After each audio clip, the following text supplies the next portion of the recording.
अस्सलामुअलैकुम। उम्मीद है दोस्तों आपको यूनिट नंबर 1 समझ आया होगा। आज हम यूनिट नंबर 5 करने लगे हैं जिसका नाम फैक्टराइजेशन है। फैक्टराइजेशन में हमें असल में फैक्टर्स बनाने होते हैं। अब ये एक क्वेश्चन देखें तो यहाँ पर ये एक इक्वेशन है जिसमें लिखा हुआ है ए बी प्लस ए सी। अब यहाँ पर देखें तो सेम चीज़ क्या आ रही है, इनके साथ जो कोफिशेंट है बी के साथ ये ए कोफिशेंट है, इसी तरह सी के साथ देखें तो इसके साथ भी ए कोफिशेंट है। तो देखें तो दोनों सेम है। जब कोई चीज़ सेम हो तो हम उसे कॉमन निकाल लेते हैं। कॉमन निकालने का तरीका जो है वो ये है कि हम उसे ब्रैकेट के बाहर लिख लेते हैं और जो बाकी चीज़ें होती हैं जो कॉमन नहीं होती उन्हें ब्रैकेट के अंदर लिख लेते हैं। जैसा कि यहाँ पे देखें, अब ये जो ए है यहाँ पे सेम है। अब कोफिशेंट क्या होता है ये समझना ज़रूरी है। यहाँ पर देखिए ये बी है, इस बी का मतलब ये नहीं कि बी है। अब इसके साथ जो है असल में 1 मल्टीप्लाई हो रहा है तभी ये बी आ रहा है। अब इसे हम 1 मल्टीप्लाई भी ऐसे लिख सकते हैं, हम 1 डॉट बी भी लिख सकते हैं। ये डॉट जो है इसका मतलब भी यही है कि ये 1 से मल्टीप्लाई हो रहा है, या हम इन दोनों को आपस में ब्रैकेट में लिख सकते हैं। तो ये इसका जो जो है कोफिशिएंट इसका 1 है, बी का जो कोफिशिएंट है 1 है यहाँ पर, और इसी तरह यहाँ पर बी का कोफिशिएंट ए है, सी का कोफिशिएंट भी ए है। अब ये समझना ज़रूरी है कोफिशिएंट क्या होता है, ये अभी मैंने आपको बताया है। अभी ये 2 सवालों के ज़रिए भी आप समझ सकते हैं।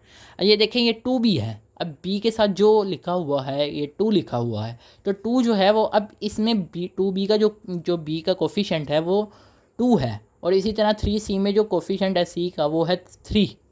इसी तरह यहाँ पे भी ये ऐसे ही है। तो अब हम कहेंगे ये जो है ए बी जो है वो भी इसका फैक्टर है और बी प्लस सी भी इसका फैक्टर है।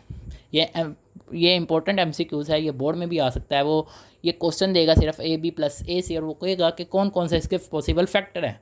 तो हम कहेंगे इसको कॉमन निकाल लेंगे, फिर उसके बाद हम कहेंगे ए भी इसका फैक्टर हो सकता है, बी प्लस सी भी इसका फैक्टर हो सकता है। अब इसी तरह अब हम आगे सवाल देखते हैं। यहाँ पे लिखते हैं 5a minus 5b plus 5c। अब यहाँ पे हम देखें इन सब का ए का भी कोफिशिएंट 5 है, बी का कोफिशिएंट 5 है और सी का कोफिशिएंट भी 5 है। तो 5 सब में सेम है। ये देखें मैंने मार्कर से जो है वो सिम्बलाइज़ किया है, डिनोट किया है, यानी कि अब यहाँ पे अब 5 को हम कॉमन निकालेंगे और बाकी जो रकम है जो अनकॉमन है यानी कॉमन नहीं है उनको अंदर ब्रैकेट में लिख लेंगे। अब देखें a माइनस बी प्लस सी। याद रहे कि जो साइन होता है किसी भी वैल्यू का वो उसके पीछे होता है, यानी इस तरफ, और इसी तरह इसका जो साइन है वो इस तरफ होगा, वो इस तरफ नहीं होगा, वो हमेशा इसके पीछे को होगा। इसी तरह इसका जो साइन है वो भी इसी के पीछे होगा, आगे नहीं होगा। अब इसके पीछे जो है वो कोई साइन नहीं है, तो इसका मतलब है इसके पीछे जो साइन है वो प्लस का है। लेकिन जब माइनस का हो तो माइनस लिखना ज़रूरी है, प्लस का ज़रूरी नहीं है। अब यहाँ पे देखें 5 जो है इसमें कॉमन है तो हमने लिख लिया a माइनस बी प्लस सी। जो साइन है वो वैसे ही लिखेंगे। इसी तरह यहाँ पे देखें तो यहाँ पे भी 5 जो है, यहाँ पे ये भी 5 के टेबल पे जा रहा है, ये भी 5 के टेबल पे जा रहा है, और 15 भी 5 के टेबल पे जाता है, यानी 3 पे जाता है। 5 3 15।